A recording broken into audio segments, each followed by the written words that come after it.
Nikos Aliagas.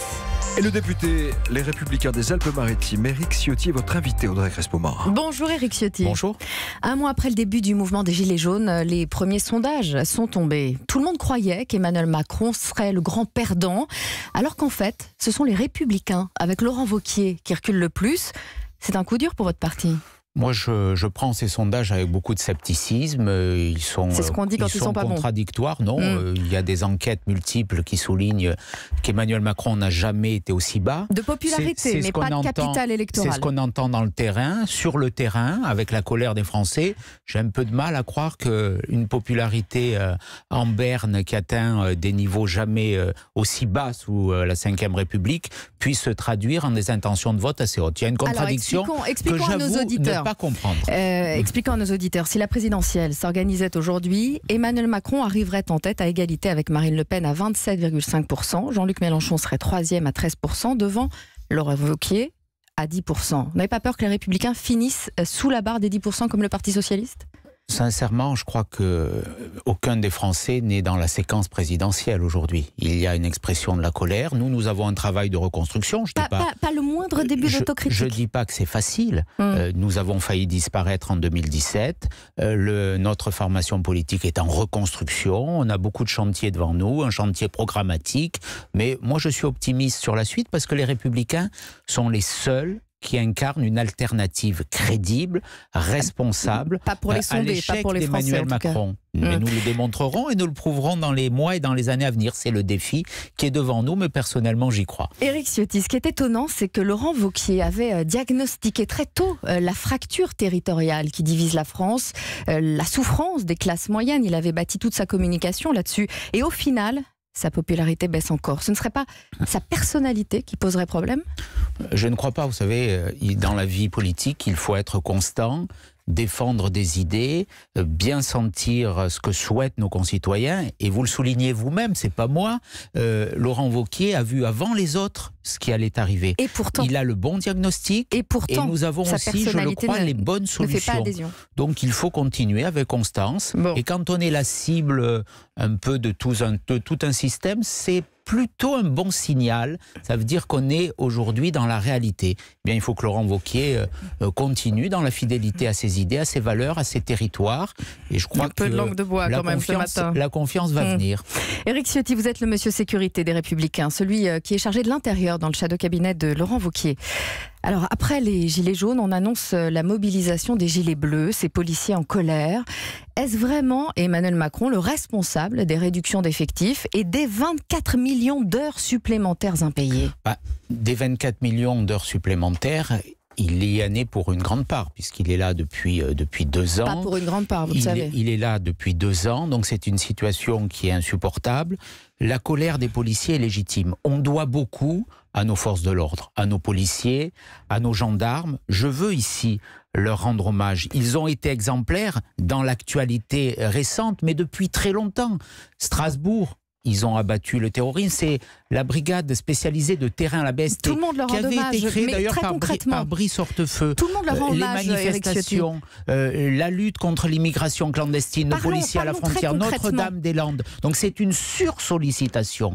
Les suicides, le taux de suicide dans la police, qui est très supérieur aux autres catégories professionnelles. Depuis le début de l'année, il y a dans les forces de l'ordre 64 suicides. 64 suicides, 34 dans la police et 29, donc 63 dans la gendarmerie. Alors, quelle profession peut subir une telle violence interne et une telle violence externe ? Si vous pouvez me laisser vous poser 2 questions. Oui, sur les réductions d'effectifs et des heures supplémentaires.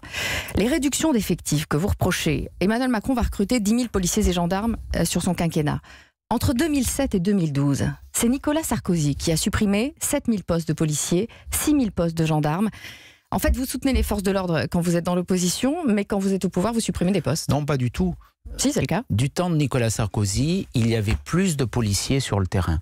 La suppression des effectifs, je l'ai dit en son temps, a été une erreur. Mais nous n'étions pas dans le même contexte. Mais c'est toujours une histoire de contexte. Nous n'étions pas dans le même contexte, notamment par rapport à la menace terroriste. Tout le monde peut en convenir. Mais il y avait plus de policiers sur le terrain, erreur, en tout cas, notamment parce que les heures supplémentaires étaient mobilisés, il y avait plus de patrouilles, plus de présence policière sur le terrain. Ce qui compte, c'est l'efficacité de la police. Et il y avait une réponse pénale qui était aussi supérieure. C'est ce que reprochent les policiers, des conditions de travail déplorables et une réponse pénale qui rend, je dirais, leur travail de plus en plus répétitif. Ils arrêtent des délinquants et ils les retrouvent dès le lendemain. Ça devient insupportable pour eux, mais aussi pour les Français. Vous demandez à Emmanuel Macron de payer les 24 millions d'heures supplémentaires accumulées par les policiers avant le 31 décembre. Pourquoi demander quelque chose que vous savez impossible? Pourquoi c'est impossible? D'ici le 31 décembre. Cela représente 300 millions d'euros.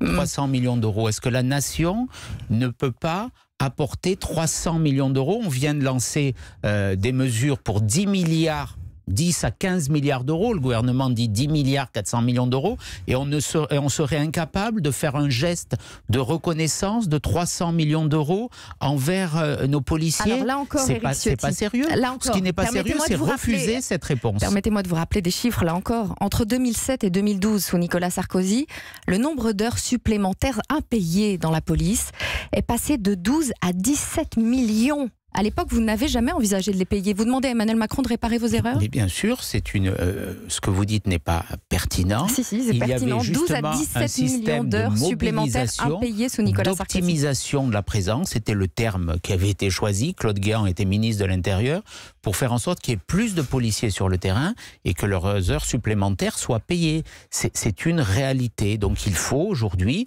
qu'on aille vers ce système. Mais vous savez, moi je ne suis pas comptable de ce qui a été fait il y a 10 ans. Quand vous étiez au pouvoir, quand la droite était au pouvoir. On appartient à une génération qui a envie de changer les choses autour de Laurent Wauquiez, de construire une politique. Et nous disons aujourd'hui, moi ce que je dis, j'ai déposé une proposition de loi en 2017 de programmation, ce fameux plan Marshall que veulent les policiers. Ils ont raison, il faut voir sur le long terme, sur 5 ans, dire que la menace a augmenté et donc il faut les moyens de protection augmentent. En 50 ans, et chacun a sa responsabilité, bien sûr. Vous entendez ce que vous disent les Français, les Gilets jaunes, mais au-delà des Français.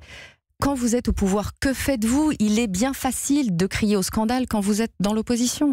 Nous avons un projet à construire, nous avons à regarder l'avenir. Mais il y a un bilan peut-être aussi. On peut aussi s'inspirer des erreurs qui ont été commises, y compris les nôtres. Moi, je regarde en 50 ans, on a divisé par 2 nos moyens de protection. Pour la défense, la sécurité et la justice. La justice est dans une situation équivalente. Éric Ciotti, une dernière question. D'habitude, vous n'êtes d'accord sur rien avec Christophe Castaner. Mais quand il demande aux Gilets jaunes de libérer les ronds-points et les péages pour laisser respirer l'économie, est-ce que vous êtes d'accord?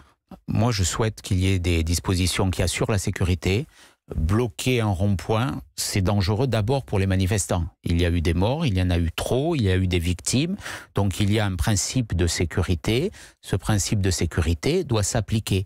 Après, quand j'entends les propos un peu provocateurs de ce pouvoir et du ministre, je crois que chacun a le droit aussi de manifester. Quand il dit ça suffit avec une violence, et quand Gilles Legendre d'hier dit que le pouvoir a été trop intelligent pour les Français, c'est un mépris insupportable et ça résume assez bien comment Emmanuel Macron regarde non seulement les manifestants mais les Français. Il a été trop intelligent. C'est son autocritique, elle est insupportable.